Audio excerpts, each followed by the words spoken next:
আর ইতিমধ্যে জলপাইগুড়ির দিকে নজর রাখবো, কারণ টাকার বিনিময়ে এক্সপিরিয়েন্স সার্টিফিকেট জারি করে কাঠগড়া ইতিমধ্যে জলপাইগুড়ির ড্রাগ কন্ট্রোল ইন্সপেক্টর।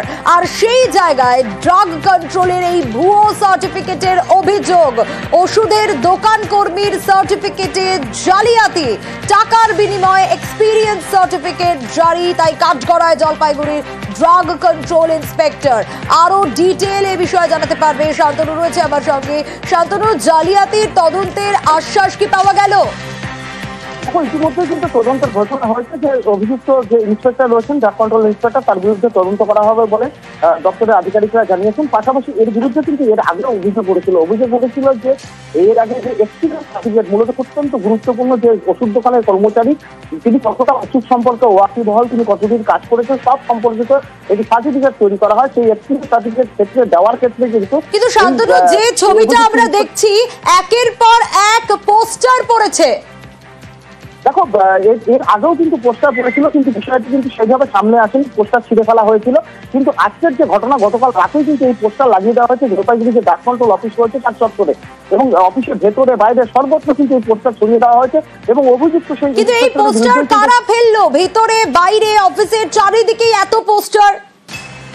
দেখো, এই পোস্টার নিয়ে কিন্তু এখনো অন্ধকারে ড্রাগ কন্ট্রোলের আধিকারিকরা, কারণ এই পোস্টারগুলো বিশেষ বা কারা এই লাগিয়েছেন তার সম্পর্কে কিন্তু তদন্ত করে দেখা হচ্ছে। তবে এর আগেও কিন্তু এই ধরনের পোস্টার করেছিল, জালিয়াতির অভিযোগ উঠেছিল, ঘুষের অভিযোগ উঠেছিল, এবং সেই সম্পর্কিত কেউ বা কারা এই ধরনের পোস্টার কিন্তু আবার লাগিয়েছে। এবং দৃষ্টি আকর্ষণ করে একটা জায়গায় পোস্টারে লেখা হয়েছে, পোস্টার এভাবে ছিঁড়ে ফেললে হবে না, ঘুষ জালিয়াতি এভাবে পোস্টার ছিঁড়ে আটকানো যাবে না, এর তদন্ত হওয়া উচিত। অর্থাৎ পোস্টার দিয়ে তদন্ত, গোটা ঘটনা তদন্তের দাবি করা হয়েছে। এবং এই ঘটনা সামনে আসার পরেই কিন্তু একটা চাঞ্চল্য ছড়িয়েছে ড্রাগ কন্ট্রোল অফিসে, এবং আধিকারিকরা ছুটে এসেছেন, তারা গোটা ঘটনা খতিয়ে দেখছেন। পোস্টার থেকে যে অভিযোগগুলো তোলা হয়েছে সমস্ত অভিযোগকে নিয়ে তাদের উচ্চতম সেক্ষেত্রে কোনো রকম কোনো প্রতিক্রিয়া পাওয়া গেছে এখনো পর্যন্ত শান্তনু? দেখো, এখানকার যে ড্রাগ কন্ট্রোলের যিনি দায়িত্বে রয়েছেন তিনি কিন্তু স্পষ্ট জানিয়ে দিয়েছেন, ঊর্ধ্বতন কর্তৃপক্ষকে সকালেই তিনি বিষয়টি জানিয়েছেন, এবং এই গোটা ঘটনা এবং যার বিরুদ্ধে অভিযোগ উঠেছে তার বিরুদ্ধে তদন্তের আশ্বাস দিয়েছেন। অর্থাৎ একের পর এক অভিযোগ যার নামে আসছে, তার বিরুদ্ধে যে অভিযোগের সত্যতা রয়েছে কিংবা তা খতিয়ে দেখতে কিন্তু গোটা ঘটনা তদন্ত করা হবে বলে এখানকার জলপাইগুড়ির যে ড্রাগ কন্ট্রোল দপ্তরের যে অ্যাসিস্ট্যান্ট ডিরেক্টর রয়েছেন সমীর সাহা, তিনি কিন্তু জানিয়ে দিয়েছেন এবং ঘটনা তদন্ত হচ্ছে বলে তিনি জানিয়েছেন। বেশ, যিনি পোস্টার মেরেছেন তিনি বাকি তথ্য যতক্ষণ না দিচ্ছেন ততক্ষণ হয়তো ভালো করে কিছু করা যাবে না, কিন্তু যার নামে অভিযোগ তাকে জিজ্ঞাসা করে বোঝার চেষ্টা করব এরকম সত্যি কোনো কিছু ঘটনা ঘটেছে নাকি, যে কোনো এক্সপিরিয়েন্স সার্টিফিকেট ভেরিফিকেশনের ক্ষেত্রে তার কোনো রোল, আর এখানে যে কথাটা উল্লেখ করা হয়েছে ঘুষ, এমন কোনো ঘটনা ঘটেছে কি না। ইন্সপেক্টরের এগেনস্টে এই পোস্টারের জন্য আমরা আমাদের মতনভাবে একটা ইনকোয়ারি যেটা করব, সঙ্গে নামটা পেলে হয়তো আরও ভালো করে করা যেত। এর সঙ্গে যদি আমার ঊর্ধ্বতন কর্তৃপক্ষ কোনো আলাদা ইনস্ট্রাকশন দেয় সেই ইনস্ট্রাকশন অনুযায়ী কাজ করে। সাধারণ মানুষ একটু বেশি ডিসকাউন্টের জন্য সবসময় যে দোকানে বেশি ডিসকাউন্ট দিচ্ছে সেই দোকান থেকে ওষুধ কেনে, কিন্তু ভিন রাজ্য থেকে তো জাল ওষুধ ঢুকছে বড় বাজার, বহু মানুষ যেখান থেকে ওষুধ কেনে, হরিয়ানা, উত্তরপ্রদেশ থেকে এই জাল ওষুধ চলে আসছে এই বড় বাজারে। সেটাও আবার কিভাবে জানেন? বাসে করে। বড় বাজার থেকে জাল ওষুধ কোথায় কোথায় চলে যাচ্ছে পাড়ার দোকানে দোকানে, আর সেখান থেকেই আমার আপনার বাড়িতে। চাঞ্চল্যকর এই তথ্য পেয়েছেন রাজ্যের ড্রাগ কন্ট্রোলের অফিসাররা।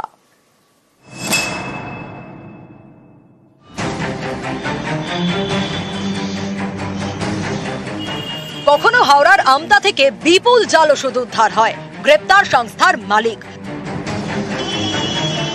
কখনো আবার মেহতা বিল্ডিং, বাগরি মার্কেটে অভিযান, সেখান থেকে নমুনা নিয়ে পরীক্ষা। এত জাল ওষুধ আসছে কোথা থেকে? এ নিয়ে চাঞ্চল্যকর তথ্য পেয়েছেন রাজ্যের ড্রাগ কন্ট্রোলের আধিকারিকরা। তারা জানতে পেরেছেন হরিয়ানা, উত্তরাখণ্ড, উত্তরপ্রদেশ, বিহার হয়ে জাল ওষুধ ঢুকছে পশ্চিমবঙ্গে। ভিন রাজ্য থেকে জাল ওষুধ এই রাজ্যে পাচার করা হচ্ছে বাসে। বাসের ছাদে পেটি পেটি ওষুধ।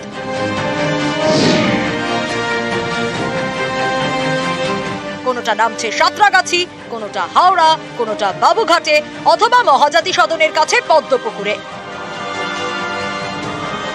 এই সব জায়গা থেকে ওষুধ ঢুকছে বড় বাজারে। সেখান থেকে জাল ওষুধ ছড়িয়ে পড়ছে কলকাতা সহ নানা জায়গায়।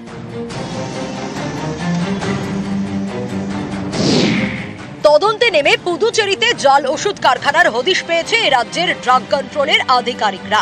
এই তথ্য তারা জানিয়েছেন তামিলনাড়ুর ড্রাগ কন্ট্রোলকে। একই রকম ভাবে তথ্য দেওয়া হয়েছিল হরিয়ানা ড্রাগ কন্ট্রোলকে, যার ভিত্তিতে তারা অভিযানও চালিয়েছে। ফিরোজপুরে একটি ওষুধের কারখানায় অভিযান চালায় Haryana food and drug administration. উদ্ধার করে নামী ওষুধ কোম্পানির বস্তা ও ড্রাম ভর্তি জাল ওষুধ। এরকম জাল ওষুধ কিভাবে এ রাজ্যে ঢোকে সেই রুটেরই হদিশ পেয়েছে পশ্চিমবঙ্গ ড্রাগ কন্ট্রোল। জাল ওষুধ ঠেকাতে বদ্ধপরিকর রাজ্য ড্রাগ কন্ট্রোল। আগামী দিনে রাজ্যে নতুন কোন কোন রুট থেকে এই জাল ওষুধ ঢুকছে তা ঠেকানোর জন্য প্রতিনিয়ত যে যে জায়গাগুলোতে দূরপাল্লার বাস আছে সেই জায়গাগুলোতে আরো বেশি কঠোর নজরদারির সিদ্ধান্ত রাজ্য ড্রাগ কন্ট্রোলের। ক্যামেরায় সনৎ মিশ্রের সঙ্গে অভিজিৎ চন্দ, নিউজ 18 বাংলা, কলকাতা। ভাবুন তো, ঋণের ফাঁদে ফেলে কিডনির কারবার, হ্যাঁ, আর পুলিশের জালে কিংপিন গুরুপদ জানা। তার বাড়ি কোথায়? পূর্ব মেদিনীপুরের ভূপতিনগরে। স্থানীয়রা কি দাবি করছে জানেন? দাবি করছে গত 2 মাসে নাকি এই গুরুপদর সম্পত্তি একেবারে ফুলে ফেপে উঠেছে। প্রায় 10 কোটি টাকার জমি বাড়ি কিনে ফেলেছেন এই গুরুপদ।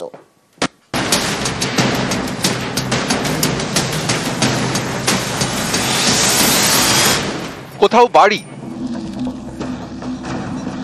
কোথাও জমি। স্থানীয়দের দাবি মাত্র কয়েক মাসে গুরুপদ জানার ভোল বদলে গিয়েছে, সম্পত্তি ফুলে ফেপে উঠেছে। কিডনি পাচারের অভিযোগে এই গুরুপদকে বুধবার গ্রেফতার করে পুলিশ।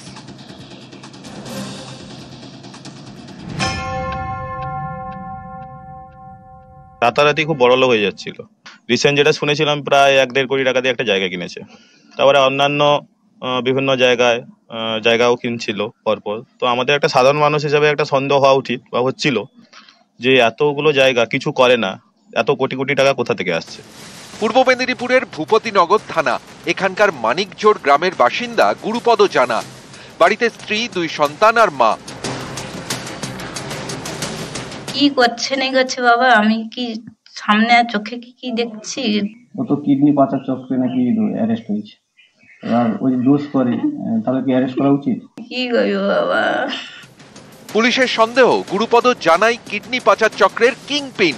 তদন্তে পুলিশ জানতে পেরেছে উত্তর 24 পরগনার অশোকনগর হাবড়ায় ঘোরে গুরুপদর এজেন্টরা। গরিব লোকজনদের ঋণের টোপ দেয়, চড়া সুদে ঋণ, কয়েক মাস সুদের টাকা নিত। তারপর ঋণ শোধের চাপ দিয়ে কিডনি বিক্রির টোপ। কিডনি বিক্রিতে রাজি হলেই কলকাতার নার্সিংহোমে অপারেশন, যেমন হয়েছিল অশোকনগরের যুবকের। গত বছরের মাঝামাঝি অশোকনগরের যুবক 60,000 টাকা ধার নেন। শীতল ঘোষ নামে এক ব্যক্তির থেকে ধার নেন এই টাকা। রোজ 600 টাকা করে তিনি ফেরত দিতেন। যুবকের দাবি এভাবে কয়েক মাসে 1,30,000 টাকা শোধ করেন। তারপরেও তাকে বলা হয় 60,000 টাকা বাকি। শেষমেশ যুবকের স্ত্রী কিডনি বিক্রি করে টাকা দেন, তারপরেও তারা রেহাই পাননি। তাদের থেকে আরো টাকা চাওয়া হয়। এরপরই থানায় অভিযোগ করে ওই দম্পতি, যার ভিত্তিতে গ্রেফতার করা হয় কিডনি পাচার চক্রের এজেন্ট শীতল ঘোষকে। তাকে জেরা করেই গুরুপদ জানাকেও গ্রেফতার করেছে পুলিশ, জালে তার 2 এজেন্টও। নিউজ 18 বাংলা।